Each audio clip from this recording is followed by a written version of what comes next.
In this video, we will be discussing exponential growth and decay with differential equations. Let's take a look at this warm-up problem. Find the particular solution y is equal to f of x to the differential equation dy dx is equal to 3y with the initial condition f of 0 is equal to 2. As we learned in a previous video in lesson 7.7, the first step in solving one of these kinds of problems is to separate the variables of the differential equation. So I will multiply both sides by dx to get that dy is equal to 3y dx. Then, because I need the y's to be on the left side, I will divide both sides by y, and I get 1 over y dy is equal to 3 dx. Then I will integrate. The integral of 1 over y dy will be the natural log of the absolute value of y, and the integral of 3 dx will be 3x, and then we stick our constant at the end, so we have a plus c. Now I need to take into account my initial condition. F of 0 is equal to 2. So I'm going to plug in 2 for y and 0 for x. Natural log of the absolute value of 2, which is really just a 2, so we can get rid of the absolute value bars, is equal to 3 times x, which is 0, plus c. Therefore, c is equal to the natural log of 2. Then I rewrite my equation. Natural log of the absolute value of y is equal to 3x plus the natural log of 2. And since I'm trying to find the particular solution, I'm trying to isolate y here. So I can put an e below both sides to cancel out the natural log here. And then I get absolute value of y is equal to e to the power of 3x times e to the power of the natural log of 2. Now on this one, the natural log and the e are going to cancel out. So this is just really times 2. So the absolute value of y is equal to 2 times e to the power of 3x. To get rid of the absolute value bars, I say y is equal to plus or minus 2e to the power of 3x, but because this is a particular solution and I have an initial condition, I need to determine whether it's going to be plus or whether it's going to be minus. In this case, it's going to be plus, because if I have y is equal to positive 2e to the power of 3x, that's what fits with my initial condition. If I plug in 0 for x, I get 2 times e to the power of 3 times 0. E to the power of 0 is 1, so 2 times 1, which is 2. If that were negative, I would be getting negative 2 when I plugged in 0 for x, and that's incorrect. Therefore, my answer is y is equal to 2e to the power of 3x. There's actually a shortcut that we can use to solve a type of problem like this. When we are given a differential equation in the format dy dx is equal to ky, where k is just a constant, so in this case, k would be equal to 3 because we had dy dx is equal to 3y. And when we are given an initial condition, y is equal to y naught, our initial condition when x is equal to 0.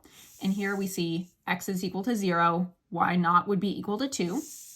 So when we have that specific information, we can jump straight to the particular solution because the particular solution will be y is equal to y naught times e to the kx. Let's practice using this technique with this example here, which is actually the same example that we worked through up here. So it says find the particular solution y is equal to f of x to the differential equation dy dx is equal to 3y with the initial condition f of 0 is equal to 2. In this case, we know that k is going to be equal to 3 because we have dy dx is equal to 3y. K is equal to 3. And then we know that when x is equal to 0, y is equal to 2. Therefore, y naught is equal to 2. So then we can plug in y naught and k into this equation. Y is equal to y naught e to the kx. Therefore, y is equal to 2e to the power of 3x. And that gets us that same answer that we did up here when we integrated the long way. Either way is acceptable on the AP exam, but this shortcut way is going to be a lot faster on some multiple choice questions. Let's try one more example. If dy dt is equal to negative 2y and y is equal to 8.8 when t is equal to 0, what is the particular solution y? Let's look back at our shortcut here. First, we need to identify what is k. Dy dt is equal to negative 2y, so k is equal to negative 2. And when t is equal to 0, it's not x, it's t, that's fine. When t is equal to 0, y is equal to 8.8. Therefore, y naught is equal to 8.8. So our particular solution to that differential equation would be y is equal to 8.8 e to the power of negative 2t. Putting in a t instead of an x there because that's what they gave us. That shortcut and those examples are actually a part of a broader topic called exponential growth and decay. Now, you've probably studied exponential growth and decay in your Algebra 1 or Algebra 2 classes, but now we're going to be taking a look at the topic in the context of calculus and differential equations. So if we're looking at the statement, the rate of change of a quantity is proportional to the size of the quantity, that statement actually models exponential growth or decay. Now, think back to lesson 7.1, where we were looking at words or sentences and then translating them into differential equations. That's how we get this differential equation, dy dt equals ky. The rate of change of a quantity, remember that would be something like dy dt. It's how fast is y changing with respect to t. If that is proportional to the size of the quantity, that means that we just stick that k in front of the y right there, because y represents the size of the quantity. So if you see this differential equation in a problem, it's a good indicator that you're going to be working with exponential growth or decay. Now, to give a real-world example of what this might look like, imagine that you have money in the bank earning interest. The rate of change of your money is going to be based on how much money there is. If you only have a small amount in the bank, you're not going to be earning a lot of interest because there's not a lot of money in there. So the rate of change is based on the size. Remember that the size of the quantity is just that y right there.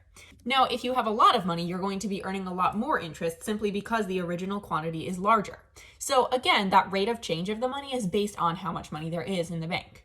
Now, if you're given this differential equation right there, we already took a look at the particular solution. We know that y is going to be equal to y naught, the original amount, times e to the power of kt when dy dt is equal to ky and y equals y naught when t equals 0.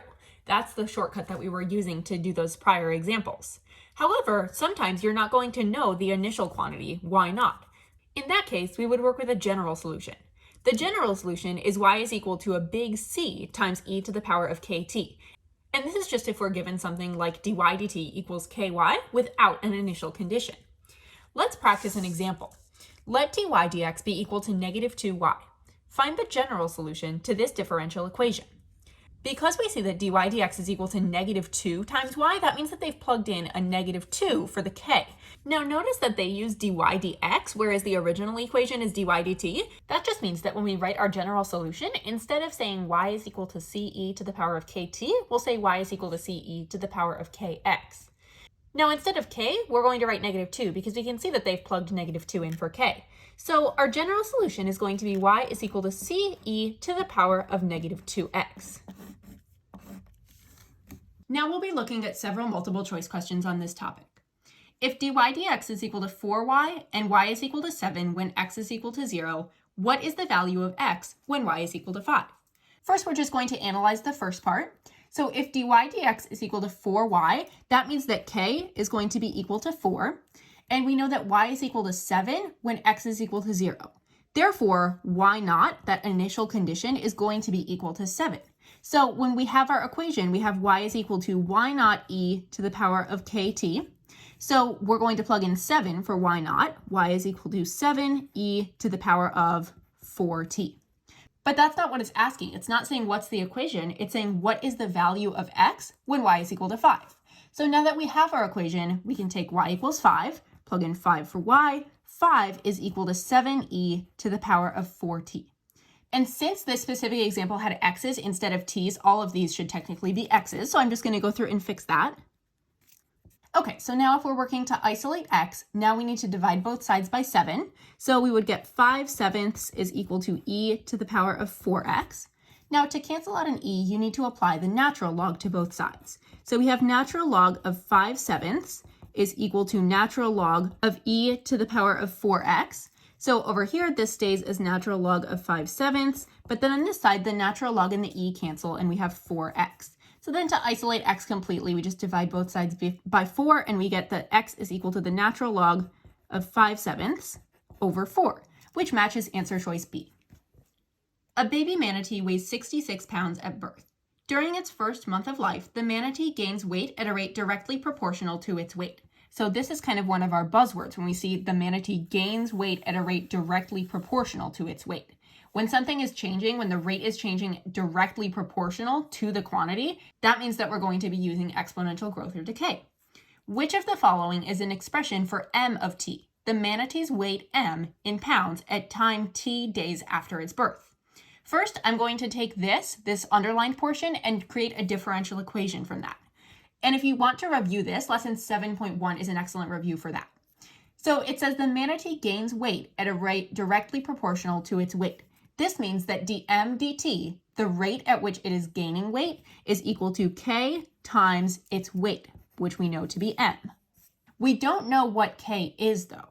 We do know that it weighs 66 pounds at birth. So birth, that would be considered time t equals 0. So when t is equal to 0, m is equal to 66. This means that in the case of our particular solution, we're going to say y naught is equal to 66 because we have the equation y is equal to y naught e to the power of kt. So for y naught, we will plug in 66, and we have y is equal to 66e to the power of kt. Now, we don't know what k is, but we do know that our equation is going to be in this format. Now, since y is also equal to m in this case, we could say m is equal to that instead, because m is equal to the weight. And it says, which of the following could be an expression for m of t, the manatee's weight m in pounds? So we're looking for which of these equations could match this. We know it's going to be 66e to the power of something t. So if we look at choice A, we have 66e to the power of something t. So that one works. Let's just check the others. This one has 0.07 as its initial condition, so that's not it. This one is a linear equation, and we know that it's going to be gaining weight exponentially. This one is a quadratic equation, and we know that it's going to be gaining weight exponentially. Now, something else that I want to mention is because you know that the manatee is gaining weight and not losing weight, you know that this value, k, should be positive. When k is a positive value, that indicates exponential growth. When k is a negative value, it indicates exponential decay. A population of Galapagos tortoises grows according to the equation dy dt is equal to ky. So right there, we know that we're going to be dealing with exponential growth, where k is a non-zero constant and t is measured in years. The population doubles every 300 years. What is the value of k? So since we know that it's going to be in exponential growth, we know that our equation is going to be y is equal to y naught e to the power of kt. Now we can use this information. The population doubles every 3 years. Let's say that at year 0, the population was y naught, because that's our initial condition. This means that 300 years later, so when we have 300 for our x coordinate, that means that it's going to be 2 y naught, because the population has doubled 300 years later. Now we're going to plug in this coordinate point for t and y into our equation. So for y, we will plug in 2 y naught. So 2 y naught is equal to y naught e to the power of k, but then instead of t, we'll write 300. So k times 300. Now we need to work to find k. First, we can divide both sides by y naught because y naught is just a value. So 2 is equal to e to the power of 300k. When we take the natural log of both sides to cancel out the e, we get that the natural log of 2 is equal to 300k.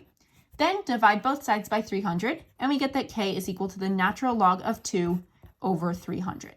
This matches answer choice C.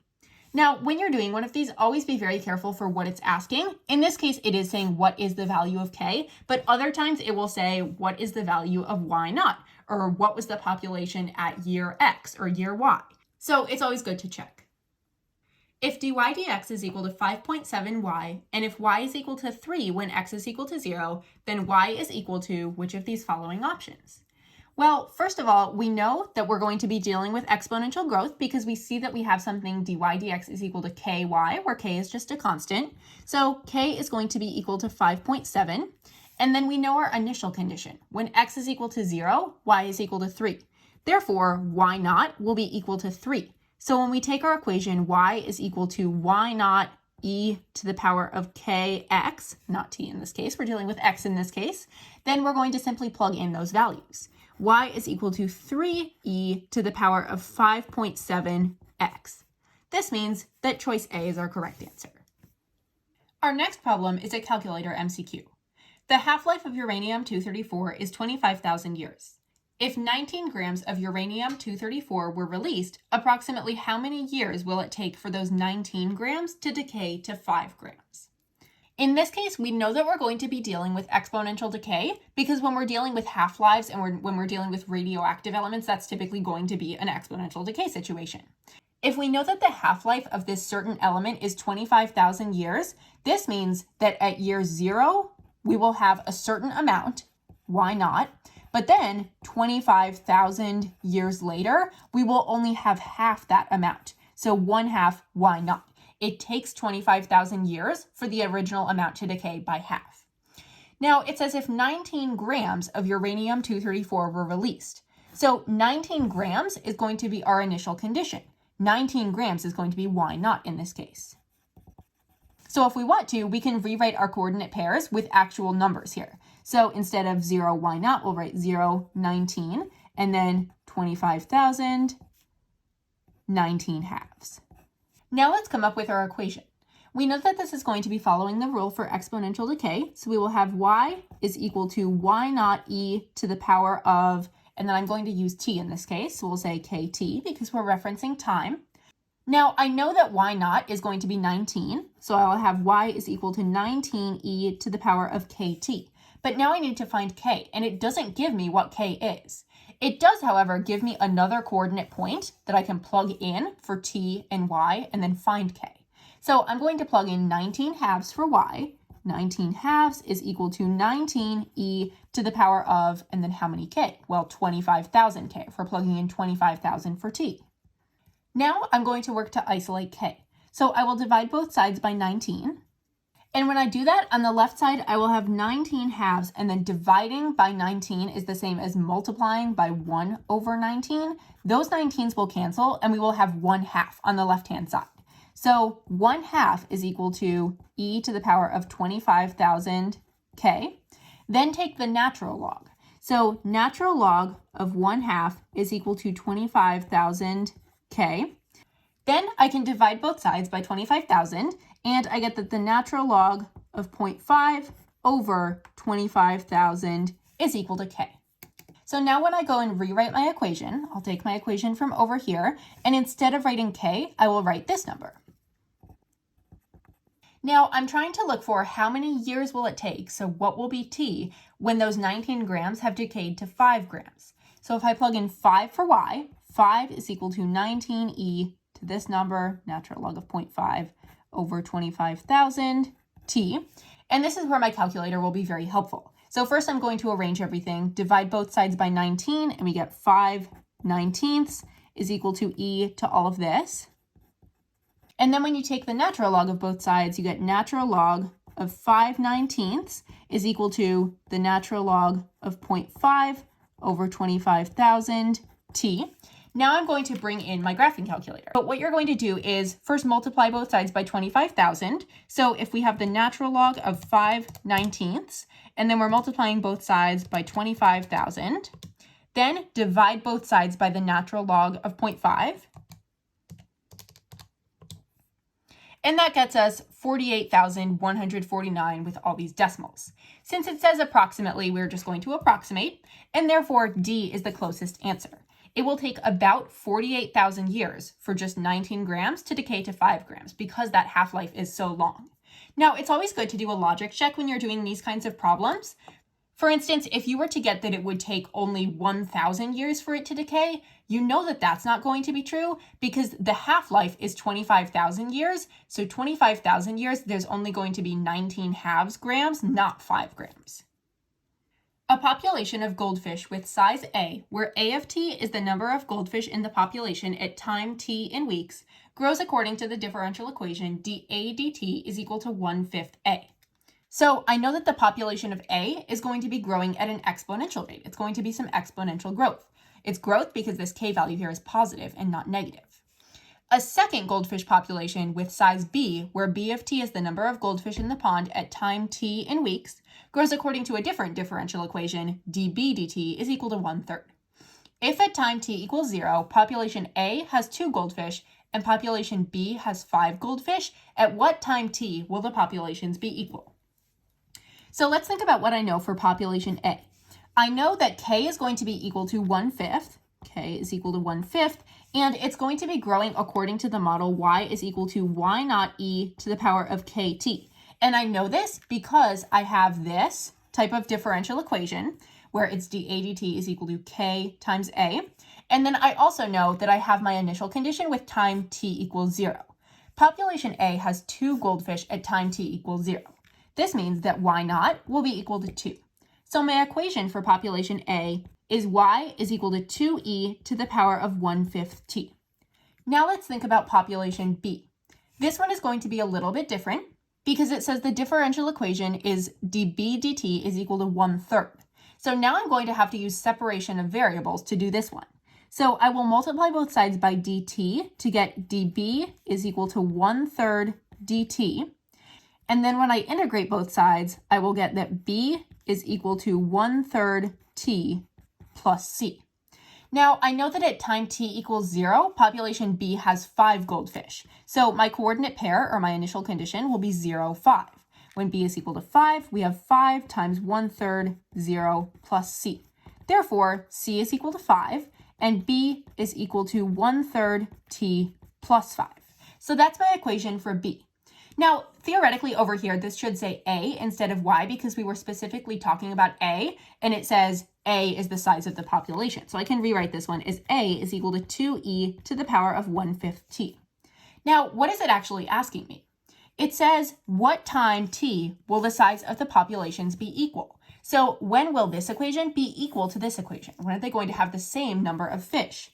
So I can use my graphing calculator to do that. What I'm going to do is I'm going to graph these two lines and see when they intersect. In y1, I'm going to put the equation for A. So I will have 2e to the power of 1/5 t. I'm just going to write x in here, though. I don't want to assign t as a variable. I'm just going to use x to keep it simple.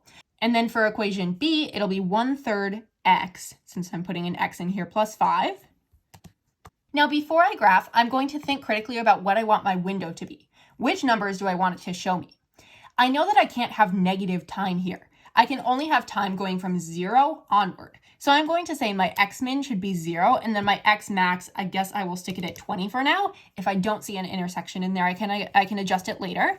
And then I will put my y min as -10 and my y max as 10. And I will see if that works. There's my line for population A. And there's my line for population B that's graphing. So it looks like my intersection is right there. If your intersection was not in the window, you would just have to adjust your window using the window button right there. So now let's calculate that intersection. I'm going to say second trace, hit the trace button that says calc above it, and then I want to calculate the intersection. So I will hit 5. Now, one of the dots needs to be on the lower curve. So I will hit enter once I see that it's on the lower curve, and then it will automatically shift to the upper curve, and I just hit enter again. And then hit enter a third time, and it will give you that value.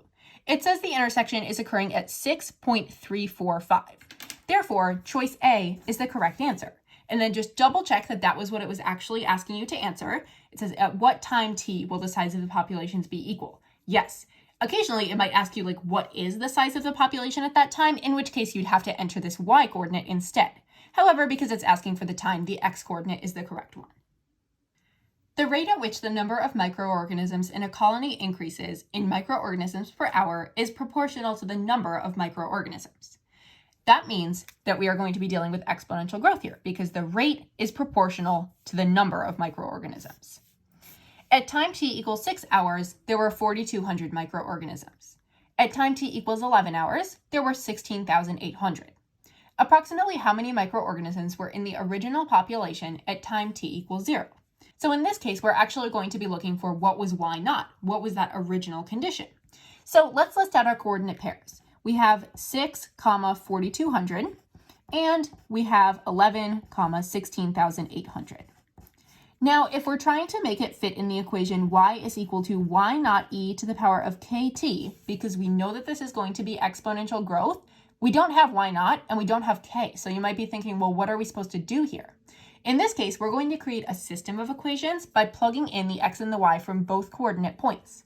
So how you do that, first I will use this 6 and 4,200 one. If y is equal to 4,200, then I will say 4,200 is equal to y naught e to the power of 6k, plugging in 6 for t right there. And then for my second equation, I'm going to do the same thing, but with this coordinate point. So y will be equal to 16,800.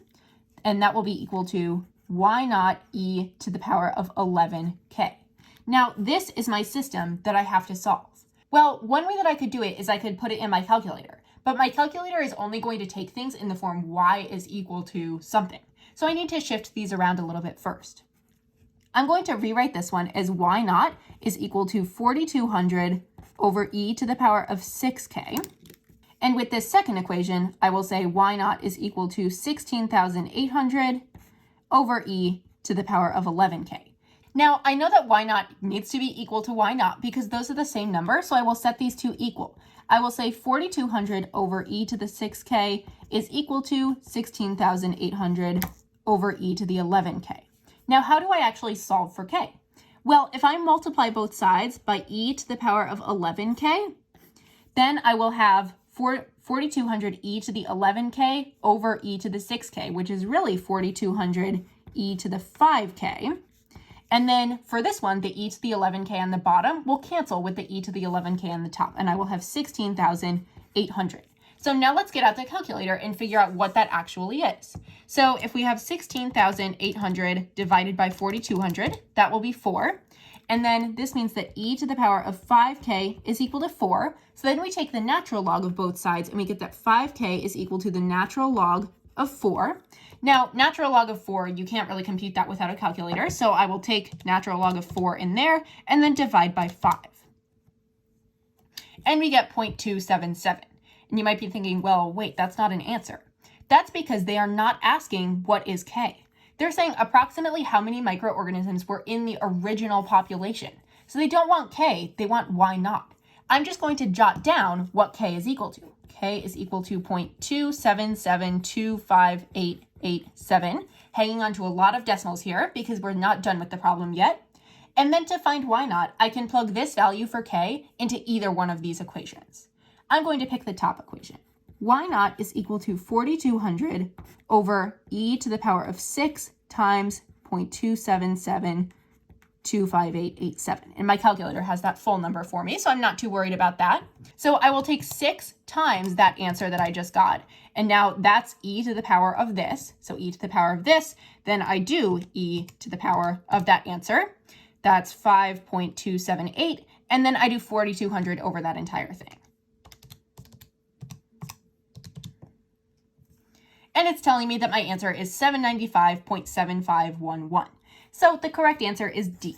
And it doesn't have to be exact because it did say approximately how many microorganisms were in that original population. A disease infects individuals in a population at a rate that is proportional to the number of individuals infected. That statement tells me that we're going to be dealing with exponential growth. The number of infected individuals on day 0 of the outbreak was 2. So I'm already going to say y naught, my original value, was 2 at day 0. The number of infected individuals on day 7 of the outbreak was 29. So I have 7, 29. On which day will there be 100 infected individuals? Since I know I'm dealing with exponential growth, I'll write out my equation y is equal to y naught e to the power of kt. We'll use t in this case instead of x because we're dealing with time, but on a multiple choice, it really doesn't matter because no one's looking at your work anyways. So now we have y is equal to y naught e to the kt. We know that y naught's 2, so y is equal to 2e to the kt. And then we're thinking, well, how do we find k? To find k, we can take this other point that they gave us, 729, and plug in 29 for y. 29 is equal to 2e, and then plug in 7 for t, so 7k. Now we can divide both sides by 2, and we get 29 over 2 is equal to e to the 7k. Take the natural log of both sides to cancel out the e, and you get natural log of 29 halves is equal to 7k. And then, if you're solving for k, k is equal to the natural log of 29 halves, which is actually equal to the natural log of 29 minus the natural log of 2, using our natural log subtraction property, all over 7. So that is our value for k. However, they're not asking us for the k value. They're saying, on which day will there be 100 infected individuals? And that value is not k. So we need to plug this value in for k to our original equation, which was y is equal to 2e to the power of kt. But instead of k, we'll write natural log of 29 minus natural log of 2 over 7t. And then it says, on which day will there be 100 infected individuals? This means that 100 would be equal to y because we're treating y as the number of individuals that were infected. So 100 is equal to 2e to the power of the natural log of 29 minus the natural log of 2 over 7 times t. Divide both sides by 2 and you get 50 is equal to all of that. Then take the natural log of both sides. Natural log of 50 is equal to natural log of 29 minus natural log of 2 over 7 times t. multiply both sides by 7. And then to isolate that t at the very end, just divide both sides by natural log of 29 minus natural log of 2. This gets you that t is equal to 7 times the natural log of 50 over natural log of 29 minus natural log of 2. Now, this is not a super nice number. However, because this is not a calculator problem, they do not expect you to be putting that in decimal form. And that's why they give you all these answers in natural log format. So we can say that A is the correct answer because that's what matches what we got over there. If you were to put that in a calculator, you would get 10.24-ish, and that makes sense. That makes sense that on the 10th day, there would be about 100 infected individuals.